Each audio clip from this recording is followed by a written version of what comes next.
Boa tarde, alunos. Eu sou o professor Eduardo Freitas, da disciplina de Química, e na aula de hoje daremos início à nossa revisão. O assunto para o nosso simulado será propriedades coligativas.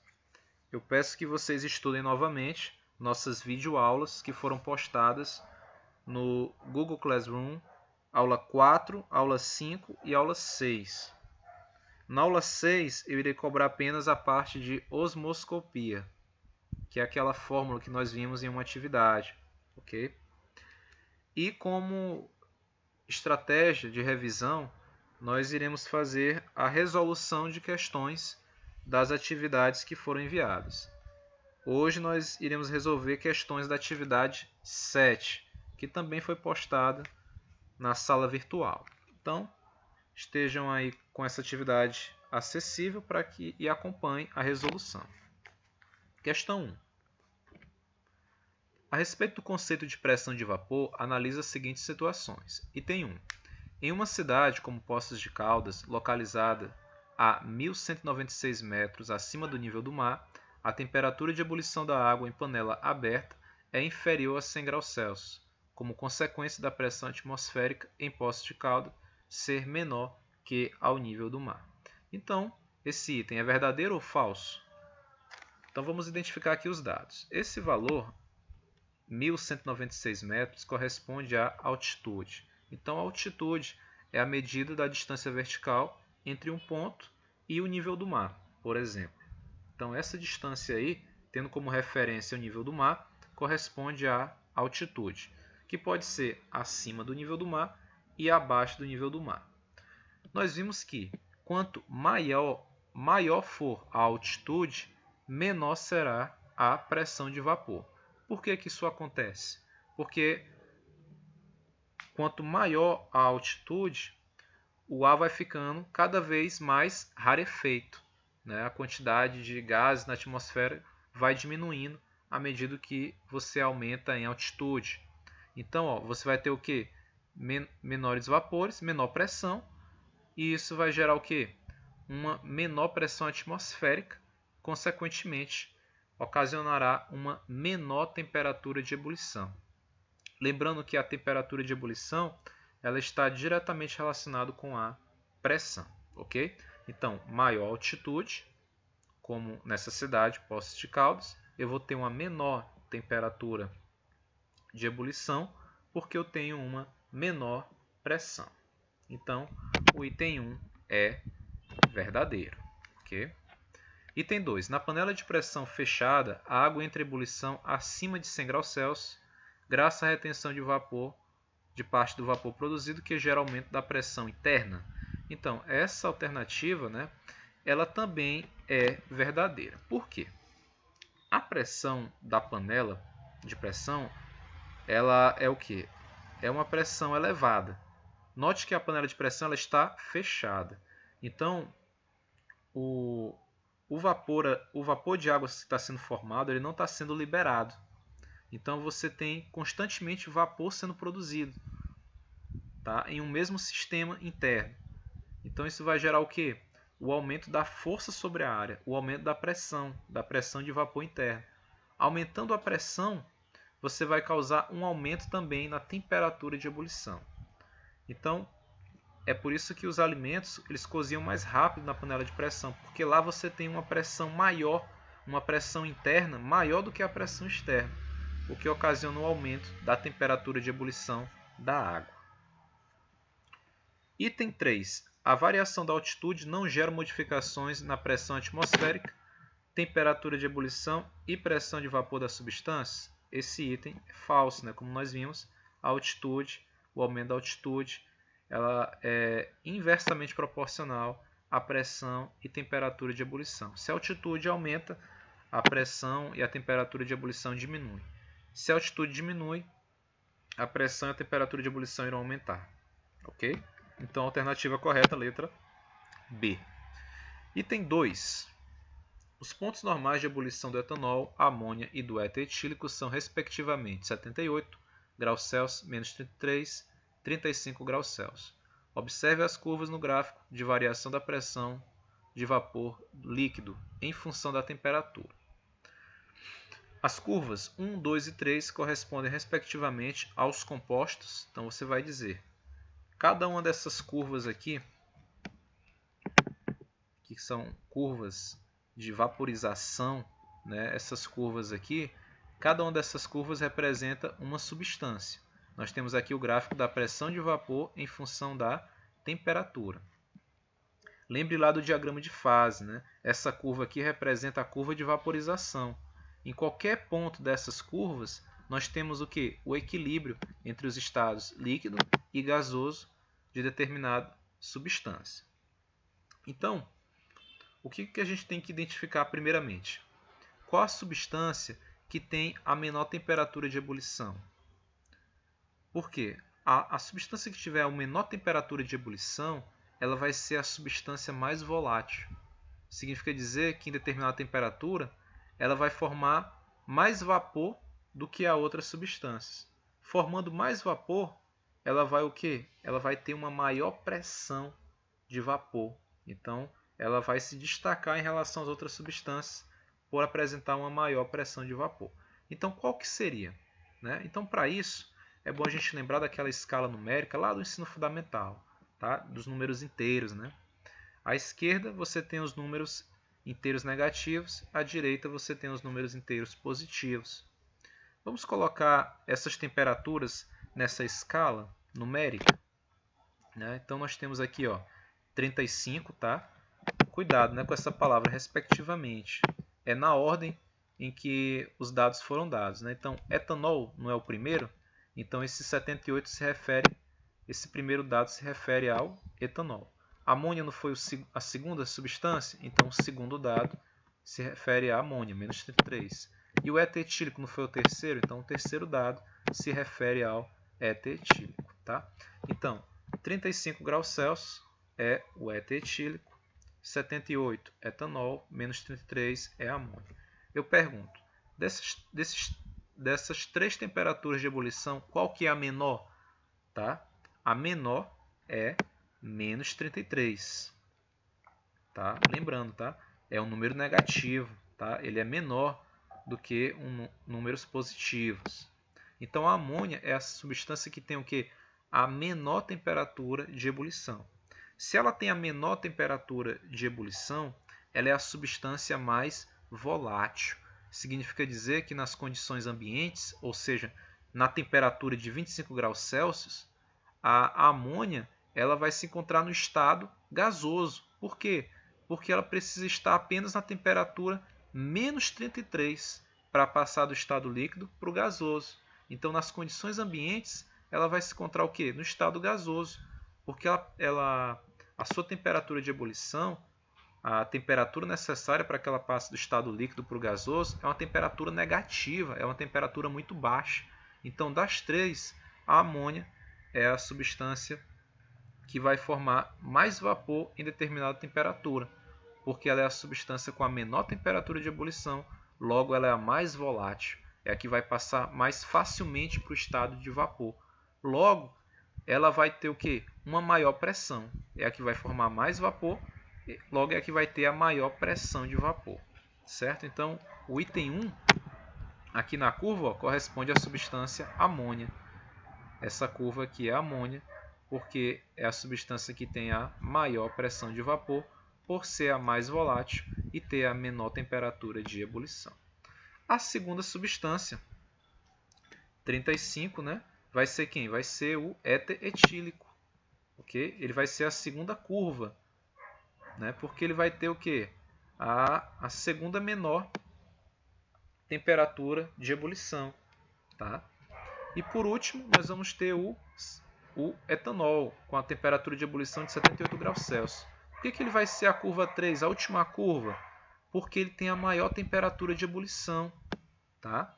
Então, em determinada temperatura, das três, o álcool, o etanol, é o que vai demorar mais tempo para passar para o estado gasoso, porque ele tem a maior temperatura de ebulição. É a substância menos volátil. Tá? Ele vai demorar mais para formar vapor. Então, em determinada temperatura, o etanol ele vai formar menos vapor do que as outras duas substâncias. Então, ele vai ter a menor pressão de vapor. É a substância menos volátil, ok? Então, a substância mais volátil é aquela que tem o quê? A menor temperatura de ebulição, no caso a amônia, tá? E a substância que tem a maior temperatura de ebulição, no caso do etanol, 78, é a substância menos volátil. Logo, ela vai ter o quê? Ela vai ter aqui, vai ser a última curva, né? Que vai ter o quê? A menor pressão de vapor. Ela vai formar menos vapores, então ela vai ter a menor pressão de vapor. E o éter etílico, que tem a temperatura intermediária, né? Não é nem a menor nem a maior temperatura de ebulição, vai ficar aqui no meio aqui do gráfico da pressão de vapor em função da temperatura. Então, o item correto aqui é a letra B, né? Amônia, substância mais volátil, seguido do éter, e etanol, substância menos volátil. Agora, se eu perguntasse, se eu tivesse uma substância com a temperatura de menos 50, tá? Eu perguntaria, qual dessas temperaturas de ebulição é a menor temperatura de ebulição? E agora? Qual que seria a menor temperatura de ebulição? Lógico que seria menos 50. Então, ó, essa aqui seria a substância mais volátil. É a que tem a menor temperatura de ebulição. É que vai ter a maior facilidade para passar do estado líquido para o estado gasoso, porque tem uma menor temperatura. Ela precisa de temperatura mais baixa para passar do estado líquido para o estado gasoso. Ou seja, para formar vapor, ela vai formar mais vapor, logo ela vai ter o que? Uma maior pressão de vapor, certo? Se eu perguntasse aqui, identifique no gráfico por que o item 1, a substância 1, a amônia, é que apresenta a maior pressão de vapor. Como é que você ia justificar isso? Por que o item 1 é o que apresenta a maior pressão de vapor? Basta você manter fixa uma temperatura e fazer uma linha vertical. Note que nessa temperatura aqui, ó, quem que apresenta a maior pressão? Sempre vai ser a primeira curva. Em segundo lugar, a segunda curva. Em terceiro lugar, a menor pressão é a terceira curva. Em qualquer temperatura, mantendo uma temperatura fixa, sempre, né, a primeira curva vai ter o quê? A maior pressão de vapor, porque é a substância mais volátil. Ela forma mais vapor em determinada temperatura, logo ela vai ter sempre uma maior pressão de vapor. Ok? Espero que vocês tenham entendido. Questão 3. As pressões de vapor do líquido A e B em função da temperatura estão representadas no gráfico abaixo. Tá? Então, mais uma vez, nós temos aqui a curva de vaporização. Tá? Lembre lá do diagrama de fase. Cada curva representa uma substância. E nós temos aqui pressão, gráfico da pressão em ATM em função da temperatura em graus Celsius. Considerando que ambas as substâncias encontram-se no nível do mar, então, se é nível do mar, a pressão é de 1 atm, né? Sempre nível do mar, 1 atm. 1 atm corresponde a 760 milímetros de mercúrio. Informe a temperatura de ebulição das substâncias A e B. Então, temperatura de ebulição das substâncias, olhe sempre para a pressão de 1 atm. Então, ó, temperatura de ebulição, você tem o quê? A coexistência dos estados líquido e gasoso. Então, é em um ponto dessas curvas, em qualquer ponto dessas curvas aqui, ó, tanto na curva A quanto na curva B, em qualquer ponto nessas curvas, você vai ter o quê? O equilíbrio entre o estado líquido e gasoso, que é o que ocorre na temperatura de ebulição. Você tem a coexistência dos dois estados, líquido e gasoso. Na pressão de quê? De 1 atm. Então, nessa pressão de 1 atm, nós vamos ter, ó, esse ponto aqui formado na curva. Tá? Na pressão de 1 atm, eu tenho esse ponto aqui na temperatura de 60 graus Celsius. Então, essa é a temperatura de ebulição da substância A, tá? Porque ocorre na pressão de 1 atm, ou 760 milímetros de mercúrio. E qual que seria a temperatura de ebulição de B? Ora, na pressão de 1 atm, eu vou ter esse ponto aqui, ó, na curva, que está em 70 graus Celsius. Então, substância B, temperatura de ebulição 70 graus Celsius. Agora, se perguntasse, né? Ele diz assim, informe qual substância apresenta maior pressão de vapor em qualquer temperatura. Justifique. Muitos alunos disseram que era A, outros disseram que era B, mas não justificaram, né? Qual a justificativa? Em qualquer temperatura, a pressão de A sempre será maior do que a de B. Aí você poderia mostrar no gráfico, por exemplo, ó, traçando essa linha vertical, fixando uma temperatura, qual a pressão de A? Está aqui, ó. Qual a pressão de B? Quem tem a maior pressão? A. Fixando outra temperatura qualquer, 30. Quem que tem a maior temperatura? A. Quem tem a menor? B. E assim sucessivamente. Tá? Em qualquer temperatura, você vai observar que a pressão de A sempre vai ser maior do que a de B. Tá? É uma curva, né? A curva de A ela sempre vai estar acima da de B. Ok? Nesse caso aqui dessa questão. Então, sempre a pressão de A será maior do que a pressão de B em determinada temperatura. Então, essa era a forma aí de responder essa questão. Questão 4. A figura representa um sistema constituído de água em ebulição. Tá? Então, como é que eu sei que a água está em ebulição? Porque você tem bolhas aqui sendo formadas, né? Bolhas de ar, vapor de água sendo formado. Todas as seguintes afirmativas relacionadas à situação representada estão corretas, exceto. Então, cuidado, tá, gente? A questão não quer a alternativa correta, ela quer a alternativa incorreta, tá? Exceto. Então, ó, letra A. A vaporização é um processo endotérmico? Sim, verdadeiro. Endotérmico é aquele processo que ocorre com absorção de energia. Para que a substância aqui, ó, o líquido, entre em ebulição, ele tem que absorver calor. Então, é um processo endotérmico. Letra B. As bolhas formadas no interior do líquido são constituídas de vapor de água? Verdadeiro, tá? Aqui nós temos aqui a água, né? O líquido é a água. Ao ser aquecido, você vai ter formação de bolhas que são nada mais, nada menos do que vapor da água. Letra C.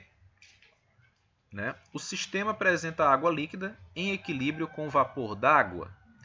Aí cuidado com isso, tá, gente? Por quê? Lembre que para que aconteça ebulição, o que é necessário? Vamos relacionar aqui, agora entender melhor a relação da temperatura de ebulição com a pressão. Tá? Para que haja ebulição, que é a formação dessas bolhas, a primeira bolha formada já significa que a ebulição iniciou. Então, formou uma bolha lá no interior, uma bolha formada, pronto, teve início a ebulição. Para que isso aconteça, é necessário que a pressão interna do líquido que está sendo aquecido se iguale à pressão externa. Tá? É por isso que nós relacionamos sempre temperatura de ebulição, temperatura de fusão, com a pressão. Porque para que ocorra ebulição, é necessário que a pressão interna do líquido se iguale à pressão externa. Então, relembrando lá a questão da altitude. Se você tem uma altitude elevada, a pressão externa vai ser menor. Se a pressão externa vai ser menor, a pressão interna também vai ser menor. Logo, você vai precisar de uma temperatura de ebulição menor. Tá? Mas aqui eu considero a nível do mar. Então, a pressão externa, que é 1 atm, tem que ser igual à pressão interna, que também tem que ser 1 atm. Então, quando acontecer dessas pressões interna e externa serem equivalentes, dá início à ebulição. Ok? Então, o que está em equilíbrio tem que ser o quê? A pressão. Quando ele diz que, na letra C, o sistema apresenta água líquida em equilíbrio com o vapor d'água, não é verdade. Por quê? Para que houvesse um equilíbrio, é necessário que o sistema estivesse fechado. Aqui não, né? Existe o equilíbrio entre as pressões, mas entre o líquido e o vapor não há equilíbrio. Por quê? Porque aqui é um sistema aberto. E aqui nós temos, ó, o exemplo que a gente viu na nossa aula, o êmbolo móvel é um sistema que é fechado. Tá? Aqui sim existe um equilíbrio entre o estado líquido e o gasoso, porque o vapor não está sendo perdido, o vapor está retido aqui, ele está em equilíbrio com o estado líquido. Tá? Então, letra C é incorreta. Tá? Por quê? Porque o sistema aí da panela aqui é um sistema aberto, então não tem como ter equilíbrio entre as moléculas de água no estado líquido com os vapores de água formados. Letra D. Um grande número de moléculas está passando do estado líquido para o gasoso? Sim. Se a ebulição continuar, todo o líquido aqui ele vai passar para o estado gasoso. Então, um grande número de moléculas do estado líquido está passando para o estado gasoso. Então, alunos, essa foi a nossa revisão, resolução da atividade 4. Atividade 7, desculpe, tá, gente? Atividade 7 está aí resolvida. Espero que vocês tenham entendido, tenham melhorado mais a compreensão do assunto. E próxima semana estaremos vendo as outras atividades com relação a propriedades coligativas. Bons estudos e uma ótima semana.